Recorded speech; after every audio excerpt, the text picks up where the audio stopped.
Hi and welcome back again. So we're continuing our series on the science of learning and the art of teaching. And today I'm going to go a little bit more into the art of teaching. Because of course all the basic principles of applied behavior analysis are ingrained within how we teach. So looking at the ABCs of applied behavior analysis, the antecedent, the behavior, and the consequence, we talked a great deal about the consequence. We also got into the last section of the antecedent in developing stimulus control. And the SD, or the discriminative stimulus, which forecasts the availability of reinforcement for a particular behavior, as opposed to the S delta, which forecasts availability of no reinforcement or extinction for a particular behavior, and then the SP, which forecasts only availability of punishment for a particular behavior. So stimulus control, the definition again, is the extent to which behavior changes as a result of the presentation of an antecedent stimulus which has been established through operant conditioning. So operant conditioning has two effects on the behavior. One, the likelihood of the future occurrence of the behavior, and two, that the stimulus that precedes that behavior will acquire some control over the recurrence of that response. So developing stimulus control is the same thing as developing instructional control. So what do I mean by instruction control? Instruction control is increasing the likelihood that your instructions will evoke the correct response and reducing the likelihood that your child will be non-compliant or non-responsive. So basically we're creating a willing learner and a compliant child, right? Bing, that's what we want. So instruction control is the extent to which I say something, you behave, and you get this particular reinforcement. That's considered one instructional unit. An antecedent, I say something, you behave, your behavior, and you get reinforcement, the consequence. So in developing instruction control, there's some considerations we want to take. One, I say something. We want to make sure our request is clear. We want to build good stimulus control of what expectations and what we're asking them to do. You behave. We want you to be successful each and every time. We might need to consider the response effort. Every behavior has a different response effort. And so if we ask a child to throw something away when the trash can's right next to him, it might be much different than, hey, go take the trash out to the curb. Each one of those behaviors requires a different level response effort. Some behaviors have very little response effort. Some behaviors have a great deal of response effort. So we need to take that into consideration. Because we also might need to prompt the behavior. Because again, we want the child to be successful each and every time we give them a demand or require something from them. And so we know that we might need to prompt that behavior. And for a particular consequence, we want to build a good history of reinforcement for them engaging the behaviors that we ask them to engage in. And we want to make sure we don't reinforce, or unwanted behaviors don't contact reinforcement as well. So how do you go about developing instructional control? Well, I have a 10-point program for you. One, you want to reduce access and take control of the reinforcement in the environment. If the child has too much free access to everything in the world, then they don't have any expectation of why they would need to behave for the reinforcement that you have.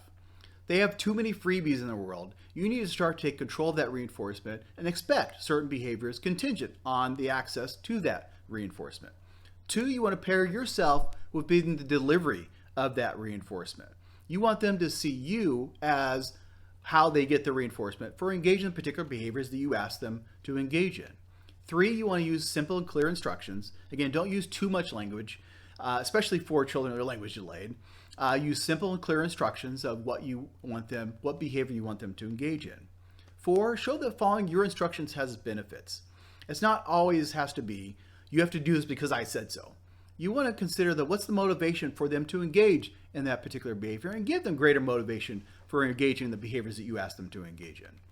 Five, you want to help your child be successful each and every time. Now, this is the most important aspect of developing instruction controls. Each and every time I give a child demand, I want them to follow through and I want them to be successful in engaging in that behavior, even if I have to prompt the behavior. So we don't want to be the typical kind of couch parent where we're sitting on the couch and we're saying, Johnny, put away your toys. Johnny, you gonna put away your toys? Johnny, I told you to put away your toys. You need to go put away your toys. Johnny, you're gonna put away your toys? I'm gonna tell you the last time, Johnny. And so we don't want SD after SD or antecedent after antecedent kind of floating in the air. That doesn't build any really good contingency for them engaging in the behavior that you're asking them to engage in. In fact, children with autism, they're pretty smart. They figure these things out.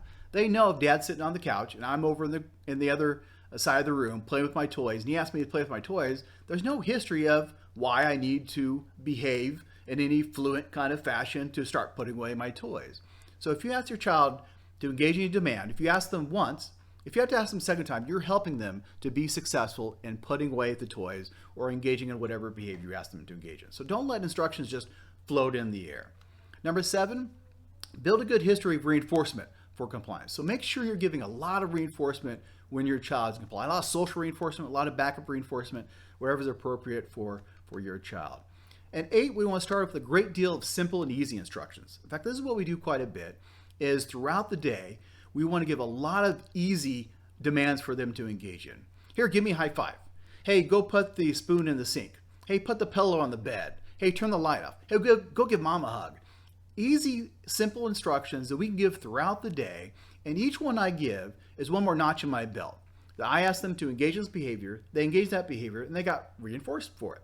And so you build a good history of compliance and giving a lot of reinforcement. So gradually, then we want to increase the demands and reduce the reinforcement. So we'll start off with demands that have very little response effort, and then we want to gradually get to demands that have greater and greater response effort, and we're reducing the reinforcement. That's called behavioral momentum. So if we're really good at it, giving a lot of easy instructions early in the day, and then gradually getting more and more of what we're asking them to do, that's using behavioral momentum. And then 10, we want to give more reinforcement for improved responding. So when they are giving compliant behavior, we want to give more reinforcement than when we have to prompt behavior, of course. So those are the 10 steps to developing good instructional control.